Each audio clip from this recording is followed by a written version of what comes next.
Just jobs? Just skills. Just transition? Just Europe. This is Just Europe, a podcast series that takes a closer look at the challenges we're facing on the path to a fair and inclusive Europe, striving to leave no one behind as we decarbonise, modernise and digitalise our economies. My name's Jack Parrock and it's really great to have you with us.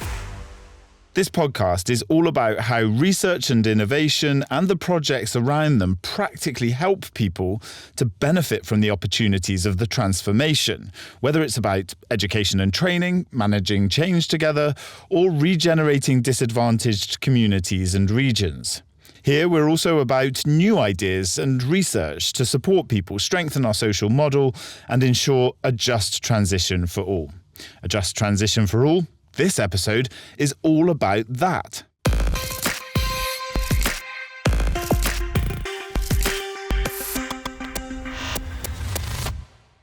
At the beginning of July 2025, the European Commission unveiled the 2040 target to reduce greenhouse gas emissions by 90% compared to the 1990 levels and stay the course on its climate ambition to reach climate neutrality by 2050. The goal includes some flexibility to protect industrial competitiveness. It also states that in order to achieve the target, it's essential to set a greater focus on just transition. It is a moment where we need to build hope. We understand that we need to bet on a competitive and modern economy in Europe, but also to provide the answers to the citizens that underline the importance of the green driver to build competitiveness and social fairness. That was Executive Vice President of the European Commission, Teresa Ribera. So what exactly is a just transition? What does it mean? Let's have a listen to some considerations of a just transition from an international perspective.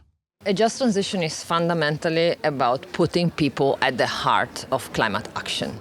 We are talking here about an idea, almost a dream, I would say, that we can center people in climate action in a way that it delivers dignity and delivers climate ambition.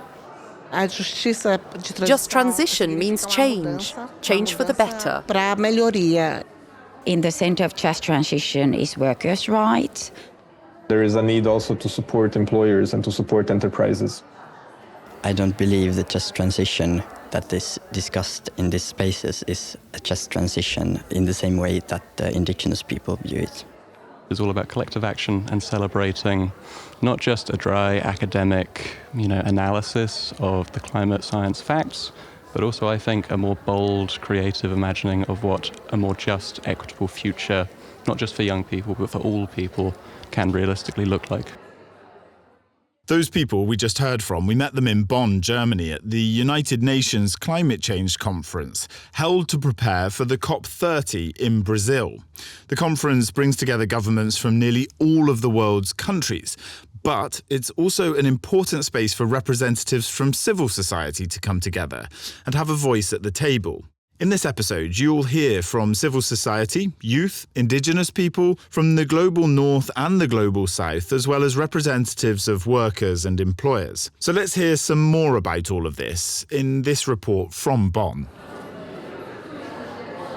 Camilla Roman is a senior policy specialist on just transition at the International Labour Organization. She starts by giving an overview of the situation.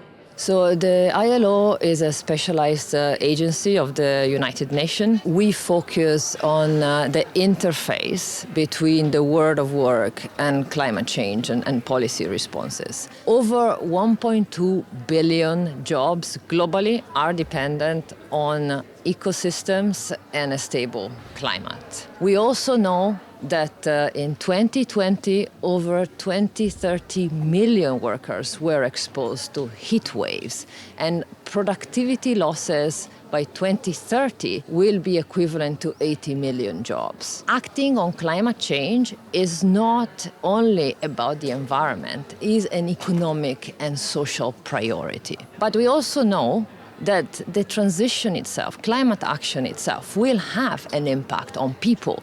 We know that there is a huge opportunity. Over 100 million jobs can be created by 2030, but there will also be some job losses in some communities, in some industries. So a just transition is really taking all of that into account. Back in 2023, 187 member states of the ILO came together and recognized that while they had all different realities and contexts that they were facing, they could chart a common understanding around a just transition. Just transition is really about promoting environmentally sustainable economy in a way that is fair and inclusive, leaving no one behind and delivering decent work while reducing inequalities. It's about maximizing opportunities that derive from climate and environmental actions while minimizing and addressing any challenges. It's grounded in social dialogue with employers and workers' organizations and in broader stakeholder participations with indigenous people, with communities, with youth. And it's based on respecting labor rights and leveraging sustainable enterprises. A just transition is a channel to promote sustainable growth that delivers jobs, that delivers inclusion for people, that protects people from the shocks that are associated with climate change and with the transition itself. And it's about equipping them with the skills they need to take advantage of what's ahead in terms of the new economy.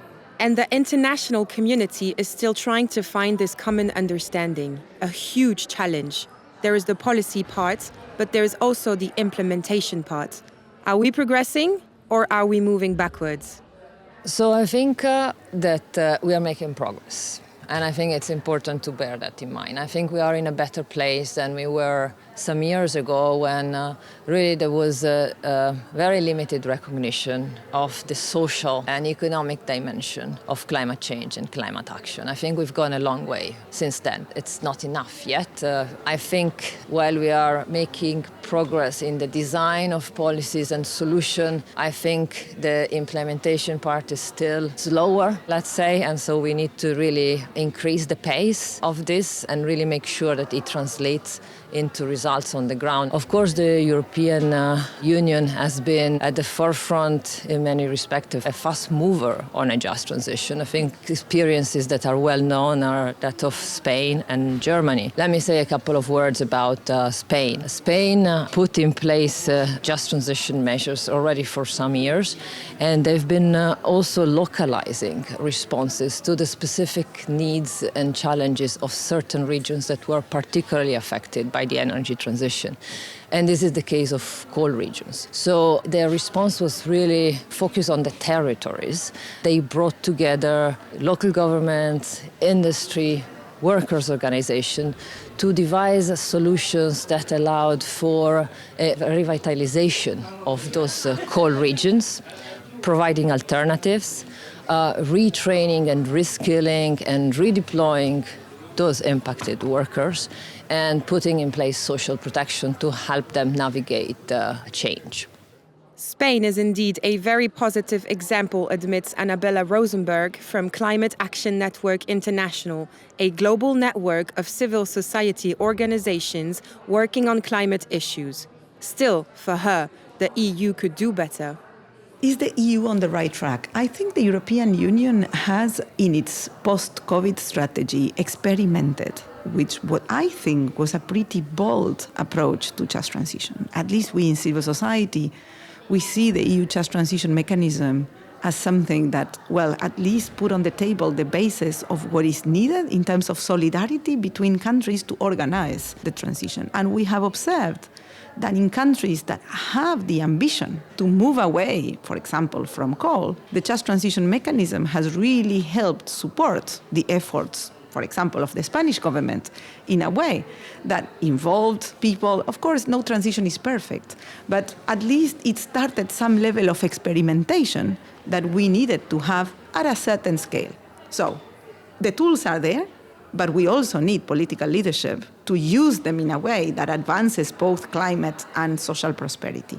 Which takes me to which are the good examples. We are seeing, of course, at the community level, there are always good intentions. And we have seen workers in Italy, for example, making an alternative proposal to their workplace and jumping from automobile industry to cargo bags. I mean, you've seen a lot of workplaces and companies where workers are organizing, where communities are working with them in figuring out alternatives. But I think it would be very unfair to put on those communities the responsibility of organizing the economy moving forward. So for us, what we are observing now is interesting initiatives, but they are still a bit fragmented. For example, as I was saying, the just transition in Spain, it's interesting, but it's only focused on coal, when we know the transition needs to cover many more sectors. The question of the responsibility in just transition is a recurring point on which many speakers dwelt, here also with different perspectives. Hear what Finley and Samantha, two young people, have to say. Finley is from the UK, Samantha is from Brazil. I think it's important to really acknowledge the fact that being from the global north, a lot of the more severe impacts aren't being felt by me right now, or people in my country. But nonetheless, we have a huge responsibility to be pushing the just transition. There's going to have to be compromise. If you're dealing with hundreds of parties, there needs to be compromise in so many different areas simultaneously. And that's the key. We need to make sure that everyone is being included, everyone has equitable access to what is being discussed here and the outcomes that will be agreed here. We are talking about decisions that are defining our future. We, as youth, will live these results on our skin in the next 50 and 70 years. So we will face what is happening right now. So that's why it's so important we being together, try to influence policies, try to influence inside our communities to understand together what means this new economy for us. We don't feel that what we are proposing, what we are dreaming, it's going ahead, So we really need to ensure that what we are proposing are being included on just transition work plans, A feeling shared by Wapixana. She's the president of FUNAI, the National Foundation of the Indigenous People in Brazil. Quando você fala When you talk about importance about decarbonising, it's important to take this commitment seriously with national policies, not just an international speech, signing a text at international level, but we have to execute it, implement it internally. Today we have the situation of the peoples of the forest, who have made their contribution for thousands of years like the indigenous people, and now need support to keep their territories protected. Seus territórios protegidos. Let's just say that they can only be kept protected if the indigenous peoples who inhabit these places have support for health, education, their own systems for protecting their culture and their traditional knowledge, which are protected and valued. Indigenous peoples also have a lot of concerns about pressure from the National Congress, which insists on not understanding that indigenous peoples have fundamental rights, but also guarantees, and that the state needs to protect these constitutional guarantees. Precisa proteger essas garantias constitucionais. We are not only stakeholders, but we are also rights holders. These are the words of Nila. He's 21 years old and lives in the Arctic region. He defends the rights of the indigenous Sami people. The just transition needs to be made with the indigenous people, and the indigenous people should not be the ones suffering the most amount of consequences from just transition. For example, the Arctic is warming 4 times as fast as the global average, and so the Sami people are already fighting to survive against these changing conditions. Then on top of that, the Nordic states are starting new development in the reindeer herding area, which causes the livelihood to suffer. Also, in Norwegian side, there is huge windmill parks, and that they are breaking human rights. It's not just anyone who is living there, but it's indigenous people who is living there, and people who have habited the land for centuries, and people who have been suppressed, assimilated by the current Nordic countries. Nila, Wapixana, Finley, and Samantha want to be heard. They want their positions to be taken into account in the international negotiations. That is also the case for trade unions and the employers' representatives. Pia Backa is a senior advisor in the central organization of Finnish trade unions. In company level, also when the decisions are made, it should be discussed before the decision made to go for green, how it affects for workers. And that we have our own surveys, and in Finland only 20% of the companies are discussing with their shop stewards and with their staff before they make the decision and what kind of reskilling for their workers. When we know this, then we know what kind of skills and what kind of retraining they need. And this is still lacking, the very basic things. And when we know this and how many people need reskilling, we need to have funding also for them to take time off from work and still support their families.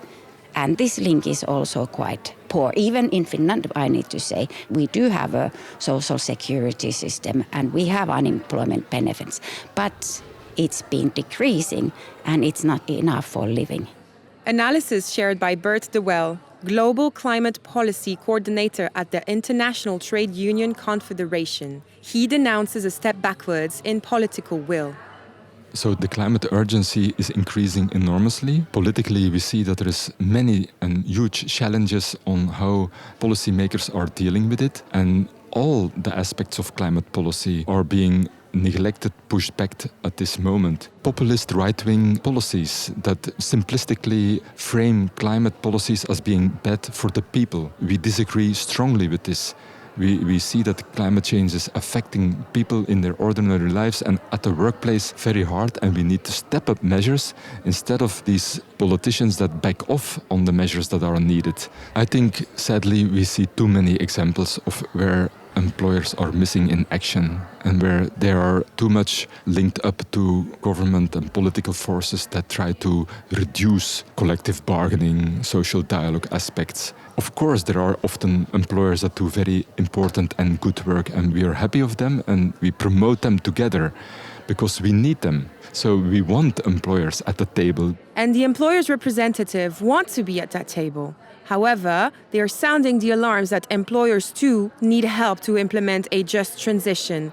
Robert Marinkovits is an advisor for the International Organization of Employers.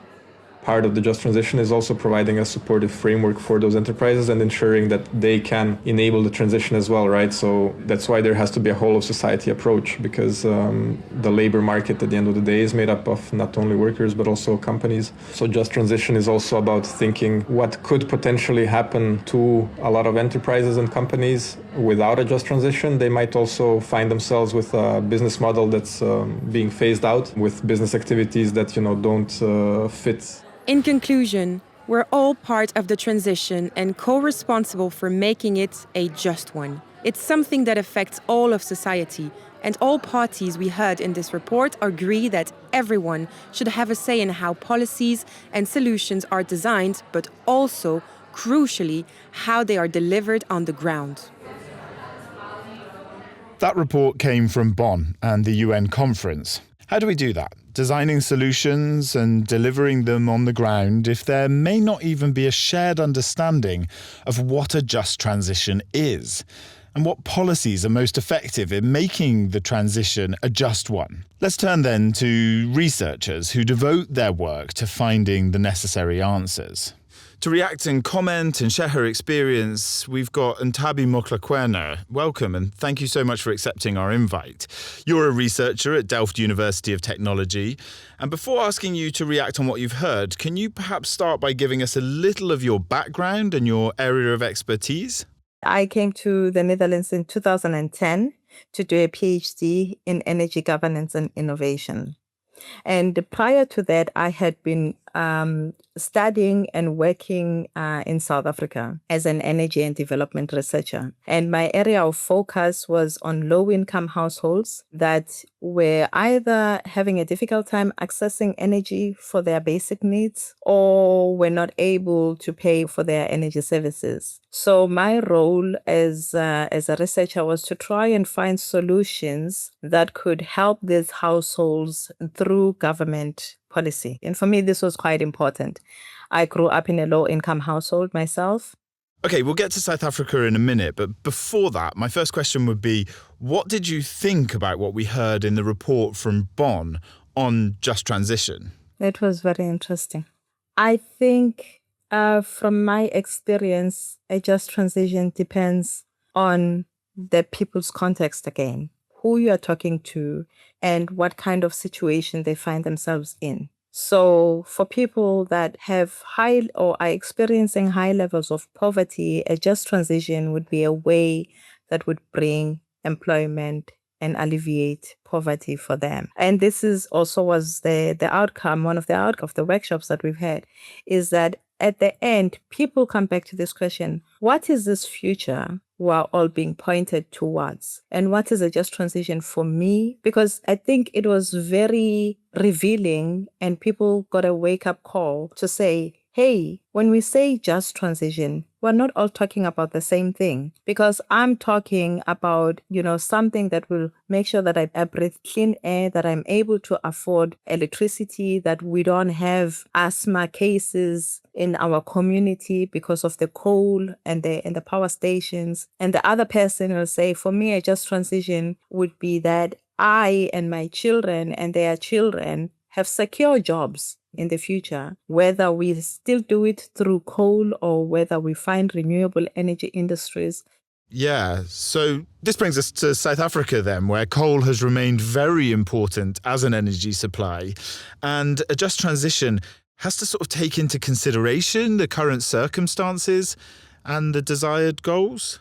Yeah, South Africa is very dependent on coal for its energy production. Up to, in fact, more than 86% of our electricity is produced from coal. And this means that you have a lot of people that are depending on coal, not only for electricity, but also for employment. And so you have a lot of coal communities within these coal producing areas. So with the energy transitioning to clean energy, this also impacts these people directly, hence the research that I've been doing. Our research has shown that a lot of people, especially the communities and the mine workers, feel that the conversation does not take them on board. They hear about the energy transition. They also hear about a just energy transition, but what does it mean to them? And once you talk about to have an energy transition, you have to go low carbon. You have to make sure that you use renewable energy,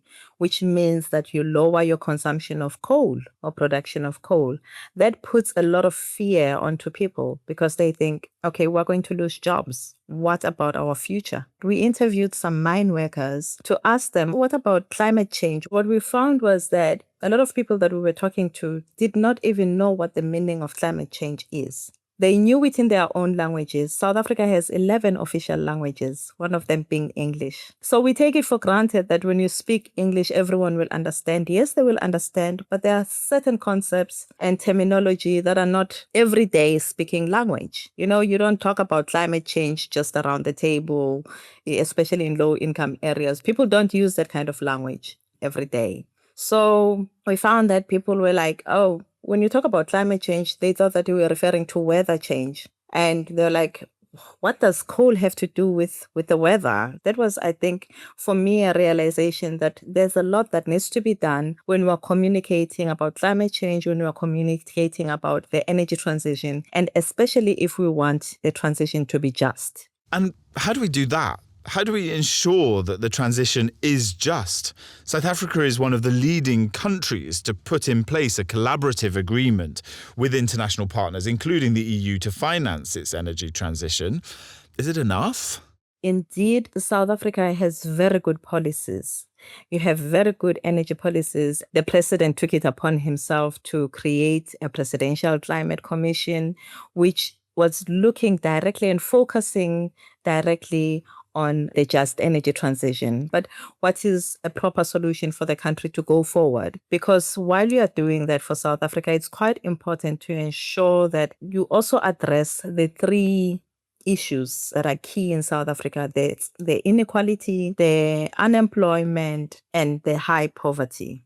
When I was asking mine workers about, would you be able to adapt or would you be willing to try a new industry like the renewable energy industry. I remember this one man saying to me, with coal, I know that there is so much coal in the mine that I can mine it until I die, until my old age, until I go on pension, that I know that my son can even take over my job and continue with that. And he was like, with renewable energy industry and these solar panels that we see, I only see a few solar panels. How many of them would I need to, manufacture for me to even reach pension age? Yeah. So because there's no visibility of renewable energy sources, people don't, they cannot relate to it. They don't know what it looks like. They don't know what kind of job it would be because a panel looks so small. Also,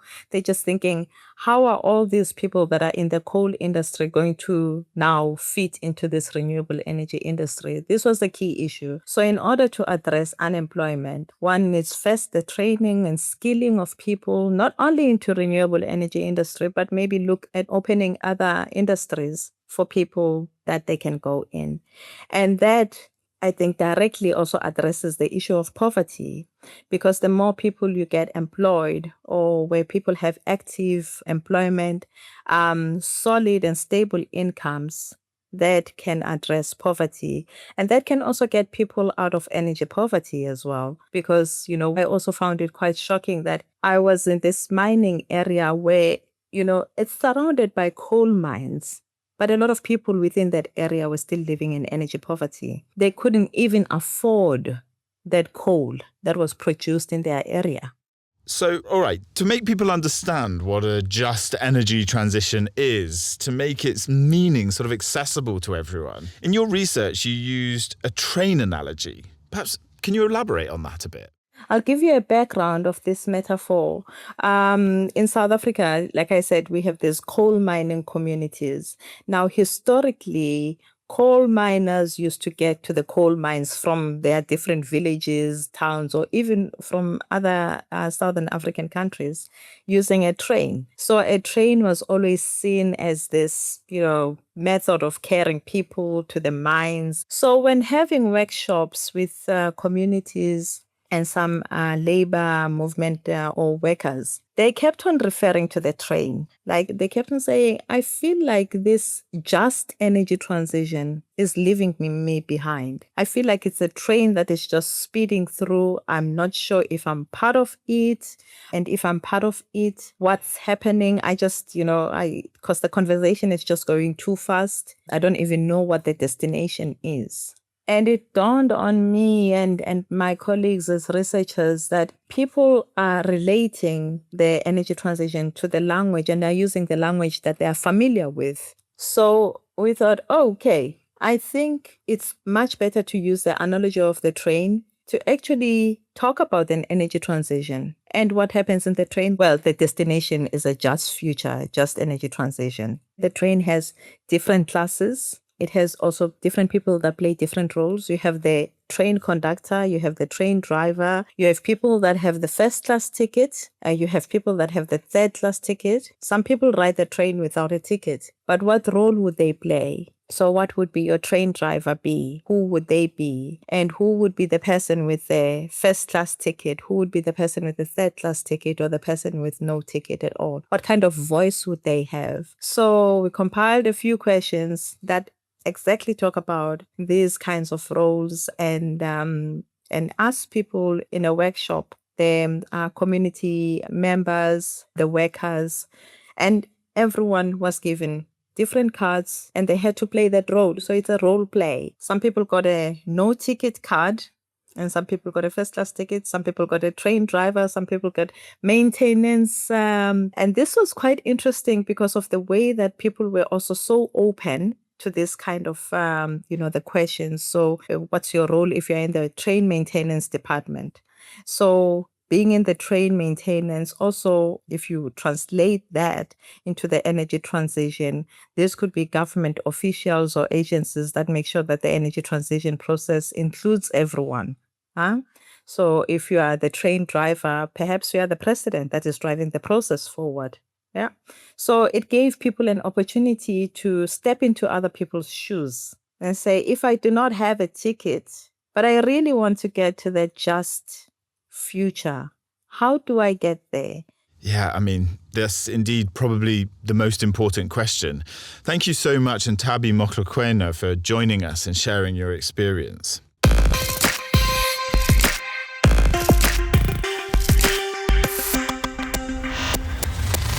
Okay, my next guest wasn't at the UN conference in Bonn himself, but the project he leads was represented there. Elevate, that's the name of the project, and it's funded by the Horizon Europe programme. The researchers are doing a lot of modelling on climate change scenarios to explore future environmental change. Detlef Van Vuuren, thank you so much for being with us. I'm hoping that you can explain to us a bit about the importance of modelling for just transition policies. Because climate change impacts different people in different ways, what's the question you ask yourself around this? How much harm can you do to another? But also, we have to decide together how we're going to reduce emissions and how are we going to divide up this remaining cake of remaining greenhouse gas emissions. And yeah, that's not an easy question, because how do you decide that? Do we have all equal rights to that remaining cake? Or do we even bring in the fact that some of us have already eaten much more from that cake in the past than others? And so you see in the international negotiations that these justice-related questions play a major role. And yeah, we as researchers can partly support that debate and by exploring different options, exploring different ways to look at justice and look at the outcomes and present that information to policymakers. But what we know is that solutions for many parties are unacceptable if they don't perceive them as being just. So therefore, this is really a critical part of the debate. And so how do you do that? After the Paris Agreement, most of us were looking into the question, is it possible to reach 1.5 degrees? And we mostly were looking at that from a global perspective. And we ignored a little bit the question about which regions have to do what. That was partly because we were assuming that it's always possible to have a fair distribution behind those global calculations. But this actually came strongly back. There were several countries that were asking us, okay, how is it possible that we can't see exactly what my region has to do? And do I consider this fair, what you have calculated? And so that meant that all of a sudden that whole debate on justice became really, really relevant for my research community. And so what we're doing now is doing all kinds of calculations and to show how justice can have an important impact on what countries need to do in terms of meeting their climate targets. And this comes back in several ways. And so first of all, for that question, how much do countries have to reduce? And we can do calculations to support that. And if you want to do that, you first have to consider what kind of justice principles do I have to calculate what a country needs to do. And let's focus on that question of the remaining carbon budget and the cake that we still have globally in terms of greenhouse gas emissions. There might be different ways that we find something just in dividing that cake. And so one way would be, I give every person on Earth an equal share of the remaining cake, which might be seen as just. But maybe if you're from a developing country and you have seen that historically this whole problem was caused by the rich countries and not by you, you would not consider that to be just. And so you would like actually the fact that there was a much larger cake in the past and that was eaten mostly by others to be important part of that debate as well. And that means that any of these principles that I just discussed, we can see how we can translate that into something that we can calculate. I have to make quite a number of assumptions there. And so for that historical responsibility example, how far do I go back? Do I go back to 1850, pre-industrial revolution? Do I go back to 1990? When the first IPCC report was published, and you can expect countries to be aware of what greenhouse gases are doing. So one thing that we did was actually making an online calculator. It's called Carbon Budget Explorer, and where we allow users to do this themselves. So you can indicate which principle you think is important. You can indicate partly how you interpret that principle. You can also indicate what you think should be the global goal in the first place. And so these calculations can be done online, and you can see for each country what would be the emission reduction trajectory. And that's one way that we try to help negotiators, the public at large, by understanding how justice plays a role in this climate policy debate. Can you give us an example of this emission reduction trajectory, especially, for instance, maybe in the EU? Okay, is it actually possible in the EU to reduce emissions so fast as consistent with these outcomes of justice principles? Now, in some cases it is. In some other cases, actually, according to the calculations, the EU, but also some of the other high-income countries, actually do need to do more than is technically possible or at least economically attractive. In that case, we can also show that it might be interesting for countries to do part of their emission reductions elsewhere. And in that case, for the climate, it doesn't matter where these emission reductions occur. So that might be an attractive part of the solution as well.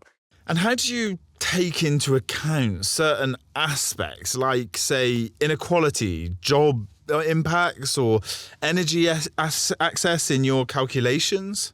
One other aspect that we directly bring into the research is also the right for people to have access to basic resources. But the other aspect is that in principle, we would find it fair that globally everybody has a right of a decent life. And so they took the work of somebody called Narasimha Rao. He tried to define universally applicable interpretations of what would be a decent life. And so, yes, Narasimha Rao, and therefore in our calculations as well, we define, for instance, a minimum size of your house, of shelter, to be generally applicable across the world. And that is also the basis, for instance, for the Sustainable Development Goals. In the Sustainable Development Goals, we globally have agreed that in principle, all people on this earth have the right to some form of sustainable development, not only the people living in rich countries. And so we can then calculate in principle what this would mean, this equal amount of shelter as a basic standard. So you can be above, but this is the minimum. And that is different for different countries. So if I have a particular size of my house for my family, the amount of energy that I need to warm that house is different in the cold countries than in warm countries. And we can also take that into account in our calculations. All right, last question. If you have to summarize, perhaps in one sentence, how the findings of the Elevate project feed into policy making, particularly in terms of just transitions strategies, what would you say? Our results can actually show what would be somewhat fair targets for different countries in the world, which can be playing an important role in these discussions among countries. Thank you so much, Detlef Van Vuuren, for joining us on the Just Europe podcast. And thank you all so much for listening to this episode. It was all about a just transition from an international perspective. And as we've heard, just transition can mean a lot of different things. It really depends on your perspective and individual context. But one thing is clear, the green transition's only going to work if it's fair for all in society and takes everyone on board. I hope you enjoyed the podcast. These vital discussions, they'll continue at the EU ILO Just Transition Pavilion at COP30 in Belém, Brazil this November, which you can follow by live stream. In the meantime, take care and stay tuned for our next episode of Just Europe. Cheerio. Thanks for listening. Just Europe.